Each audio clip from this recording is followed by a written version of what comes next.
नमस्कार मित्रों, भीम भाष्य इस मेरे ऑडियो वीडियो पॉडकास्ट सीरीज में आप सबका तहे दिल से स्वागत है। भीम भाष्य इस दृक श्राव्य श्रृंखला में महामानव डॉक्टर बाबा साहेब अम्बेडकर जी की जो बहुआयामी प्रतिभा थी, उसके 25 पहलू, 25 आविष्कार मैं आपको पेश करने जा रहा हूं। इस दृक्श्राव्य श्रृंखला में करीबन 20 मिनट का एक ऐसे कुल मिला के 54 एपिसोड्स इसमें शामिल है। इस महाश्रृंखला के माध्यम से डॉक्टर बाबा साहेब अम्बेडकर जी के विचार, उनका कार्य, उनकी फलसफी और सबसे विशेष बात यह है कि उन्होंने हमारे देश के लिए जो सपना देखा था, वो सपना मैं आपके सामने पेश करने जा रहा हूं। तो चलिए मित्रों, आगे बढ़ते हैं।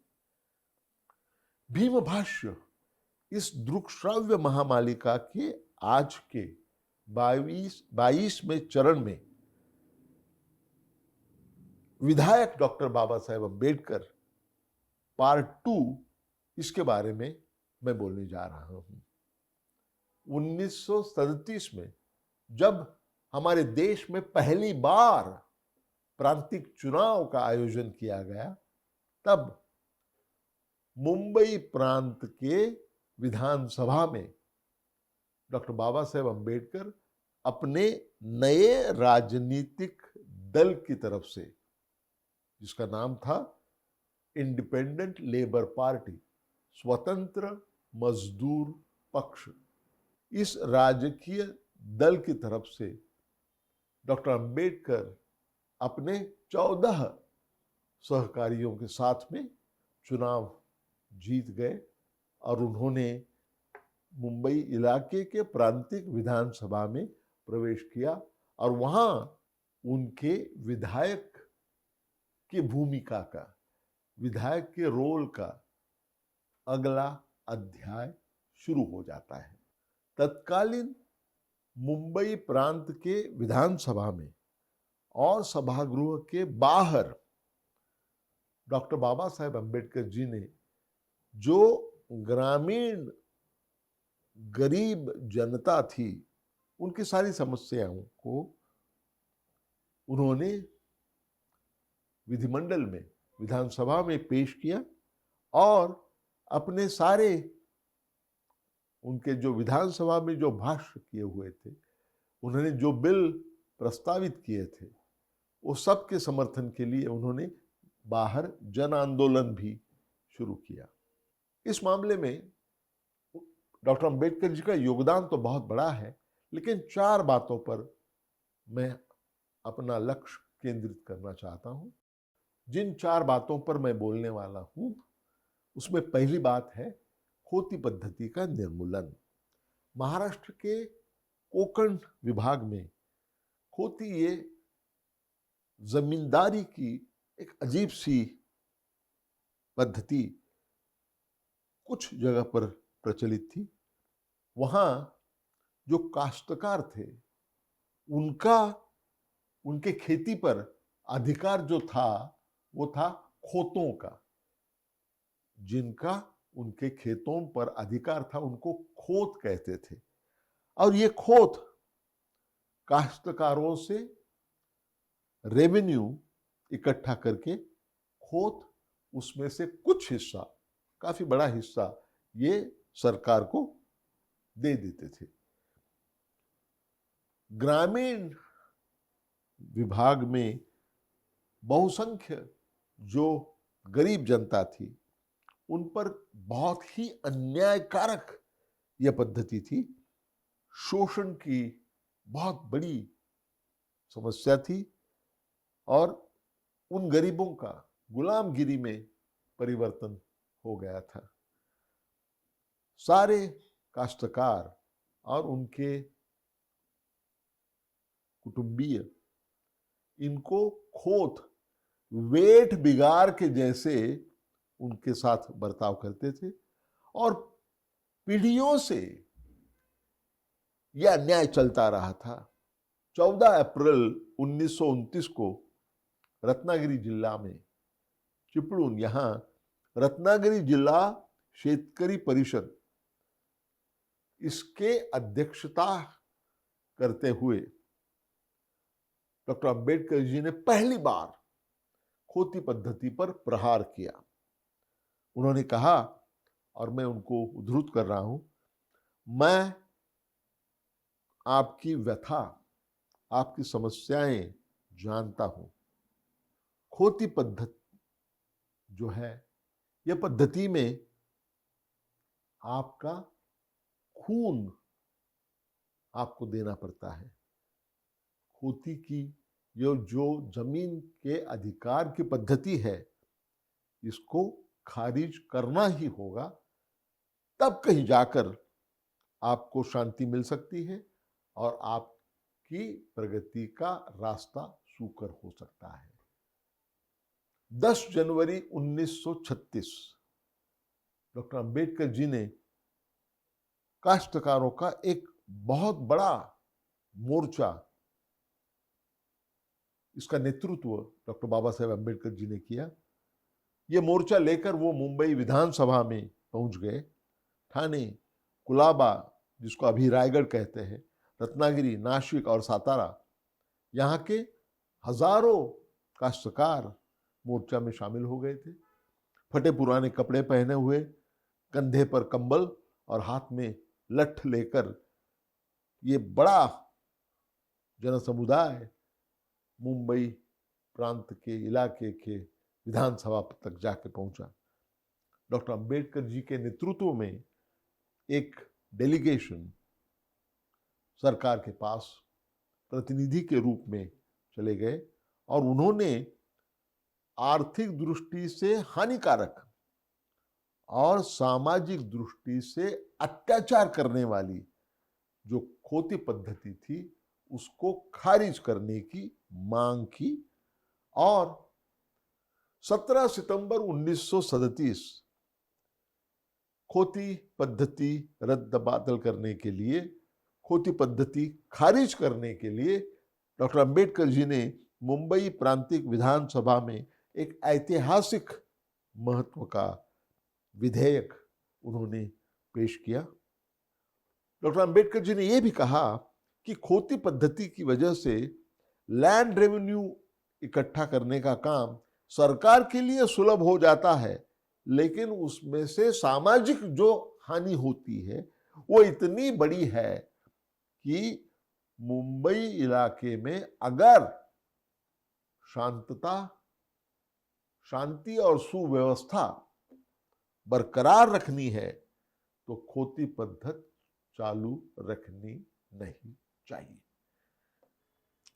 कृषि क्षेत्र में जो गरीब जनता थी, उनको गुलामगिरी और बंधुआ मजदूरी से मुक्त करने के लिए हमारे देश में पहली बार ऐसा विधेयक सादर किया गया था। काश्तकारों का अपने खेत जमीन पर अधिकार सुरक्षित करने का लक्ष्य था और खोतों को उनके दिए हुए जो हक थे वो छीने जाने वाले थे और उसके बदले में उनको मुआवजा देने का प्रस्ताव इस विधेयक में था और खोती पद्धति को पारिज करके उसके बजाय उसकी जगह पर रैयतवारी की पद्धति लागू करने का प्रस्ताव भी इसमें सादर किया गया था। इस विधेयक द्वारा गरीब काश्तकारों को खेती पर मालिक का दर्जा हासिल होने वाला था। खोती पद्धति खारिज करने के विधेयक ने पूरे मुंबई इलाके में खलबली मच गई। कोकण में तो खोतों ने विधेयक विरोधी आंदोलन जारी किया। बहिष्कृत जनता का उन्होंने अत्याचार उन पर करने की एक मुहिम चलाई, एक अभियान चलाया। बहिष्कृत वर्ग को पीने का पानी मिलना भी दुष्प्राप्य हो गया। उन्हें बायकॉट कर दिया, कई बार उन पर हमले हो गए।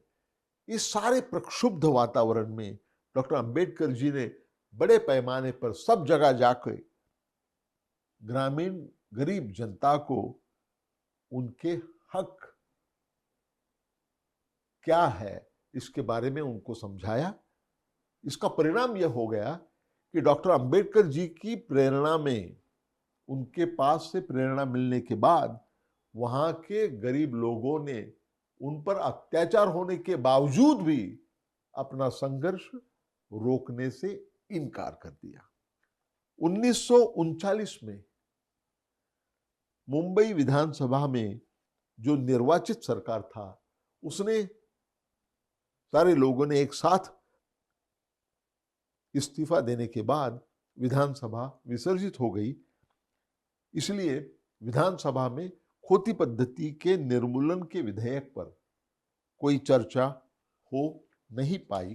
परंतु डॉक्टर अंबेडकर जी ने जो सत्यनिष्ठ संघर्ष का आरंभ किया था, उससे जो जनजागृति हो गई थी, उसकी वजह से यह आंदोलन ठंडा नहीं पड़ गया। परिणामतः आगे चलकर सन 1949 में खोती पद्धति अंतिमतः खारिज होने में उसकी परिणति हो गई। दूसरा जो मामला डॉक्टर बाबा साहेब अम्बेडकर जी ने विधानसभा में, मुंबई प्रांतीय विधानसभा में उठाया था, वो मामला था महार वतन का। महार वतन ये ऐसे ही ग्रामीण गरीबों की शोषण करने वाली दूसरी पद्धति थी, और इसमें से गरीबों में जो महार समाज के लोग थे, उन पर बड़े अत्याचार किए जा रहे थे। महार वतन ये शोषण का और अमानुषता का प्रकार था। महार समाज को ऐसे बतलाया गया था कि वो वतनदार है और उन पर जो काम सौंपे गए थे वो करना ये उनका अधिकार है, और ये विश्वास ये समाज में बहुत बड़ी मात्रा में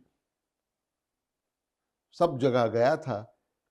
परिणामतः ये जो महार समाज के लोग थे वो आत्मसंतुष्ट रहे। इसका दूसरा अर्थ ये है कि महार समाज के आत्मसम्मान को बड़ी ठेस पहुंचाकर केवल छोटी मोटी मजूरी के कामों पर उनकी महत्वाकांक्षा सीमित की गई थी। वास्तव में उनकी जो क्षमता थी उसको पूरी तरह से उपेक्षित रखा गया। दास्यत्व की ये श्रृंखला भी तोड़ने का कार्य डॉक्टर अंबेडकर जी ने स्वीकार लिया।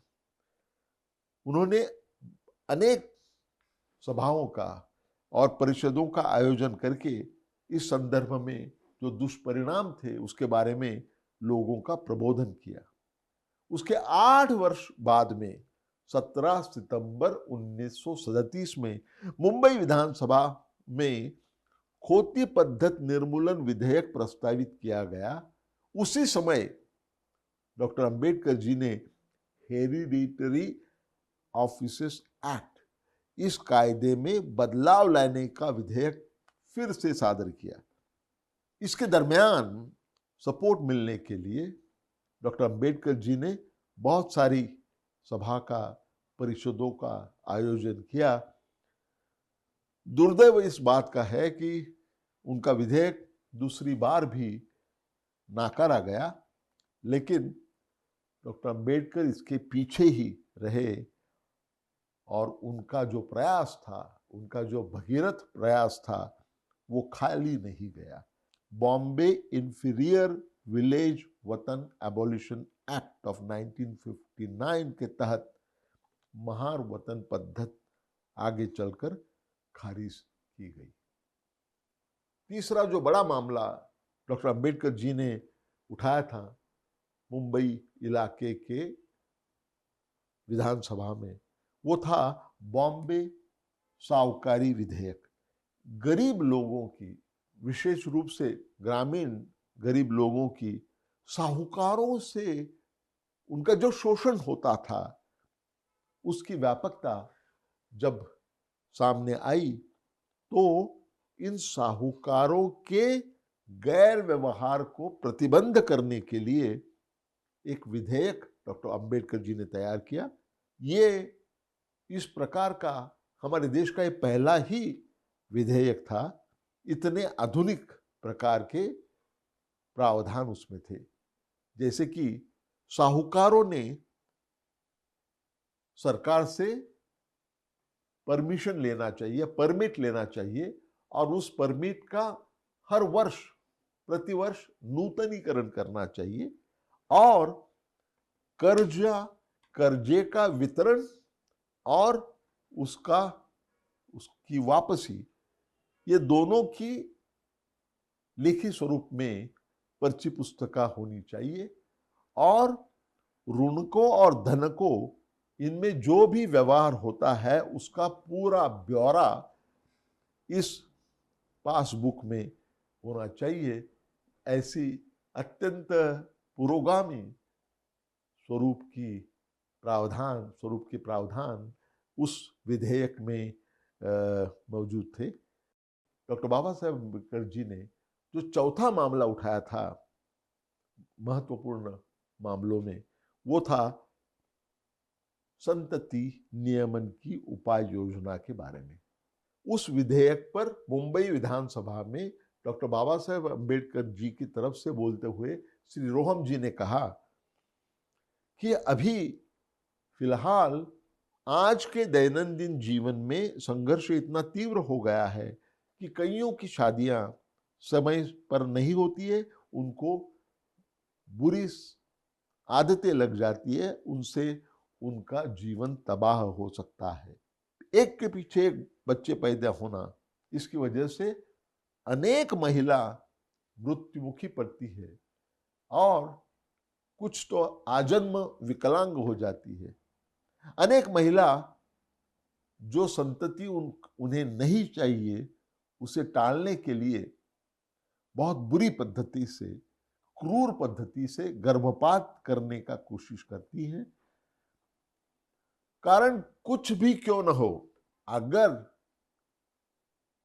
ये जो नहीं चाहिए ऐसे बच्चों को जन्म देने से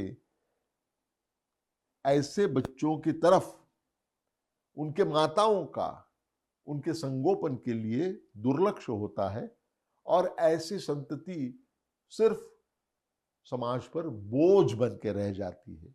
बीमार लोगों ने जिन्हें जन्म दिया है, ऐसी संतति भी, ऐसी प्रजा भी बीमारी से ग्रस्त ही होती है। इस सारी समस्याओं पर एकमेव समाधान जो है वो है संतति नियमन। चाहे कोई भी कारण हो, अगर किसी महिला को बच्चे की इच्छा कांक्षा नहीं है तो उसे गर्भधारणा टालने की सहूलियत होनी जरूरी है। संतति को जन्म देना ये पूरी तरह से महिला के इच्छा पर निर्भर होना चाहिए। माता पिताओं को अपत्य जो चाहते हैं, ऐसी संतति ही समाज को उपयुक्त साबित हो सकती है। अनैतिक बर्ताव के मूल में होती है गरीबी। संतति नियमन किए बगैर गरीबी का उच्चाटन करना केवल अशक्य प्राय है। संतति नियमन का एक मार्ग है आत्मसंयमन। संतति अगर नहीं चाहिए तो विवाह अंतर्गत ब्रह्मचार्य पालन करना चाहिए, और काम जीवन बदल के जो विचार है वो मन से दूर करना चाहिए। ये संतति नियमन का एक मार्ग है। और दूसरा मार्ग जो है वो है संतति नियमनों के आधुनिक साधनों का इस्तेमाल करने का मार्ग। पहला जो मार्ग है आत्मसंयमन का, उसके बारे में ये कह सकते हैं कि ब्रह्मचार्य पालन जो अविवाहित स्थिति में है वहां शक्य प्राय हो सकता है, लेकिन जब जवान और निरोगी पति पत्नी अगर एकत्र रहते हैं और एक दूसरे से प्यार करते हैं, तो उनके पास से काम वासना का मोह टालने की अपेक्षा रखना, ये मानवीय स्वभाव के बारे में अपना अज्ञान दर्शाने वाला है। अनेक अनेक देशों का और अलग अलग जमाने का अनुभव ये स्पष्ट रूप से निर्देशित करता है कि आत्म नियमन या तो आत्म संयम, ये बर्थ रेट, जन्म दर काबू में रखने के बारे में पूरी तरह से असफल रहा है। मित्रों, मेरी बात को मैं यहीं पर विराम देता हूं, लेकिन जाने के पहले आप सबको विनती करना चाहता हूं कि अगर ये ऑडियो वीडियो पॉडकास्ट सीरीज आपको पसंद आती है तो इसे लाइक कीजिए, इसे शेयर कीजिए, इसे सब्सक्राइब कीजिए। फिर मिलेंगे जल्द ही। धन्यवाद। नमस्कार।